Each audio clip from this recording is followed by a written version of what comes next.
இந்த ஒரு மந்திரத்தை உதாரணத்துக்கு நவநிதி பதயே நமோ நமஹ, நவநிதி பதயே நமோ நமஹன்னு மட்டுமே சொன்னால் செல்வ வளம் சேரும், கடன் தொல்லை நிவர்த்தியாகும். அதுக்கப்புறம் ஷட்கோண பதயே நமோ நமஹங்கிறாரு. அப்படின்னா என்னென்னா 9 கோணங்களில் உறையக்கூடிய சண்முக கடவுளே போற்றி.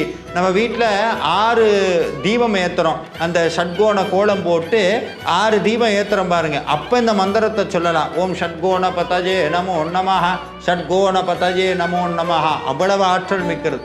அதுக்கப்புறம் ஷட்கோஷபதயே நமோ நமஹ, அதாவது நம்மளுடைய உடம்பு அன்னமய கோஷம், பிராணமய கோஷம், விஞ்ஞானமய கோஷம்னு 5 உடல்கள் நம்ம இடத்துல இருக்கு. இந்த 5 உடல்களுக்கும் ஆதார சக்தியாகி 6வது உடலாக இருக்கக்கூடிய முருகப்பெருமானை போற்றுகிறார்.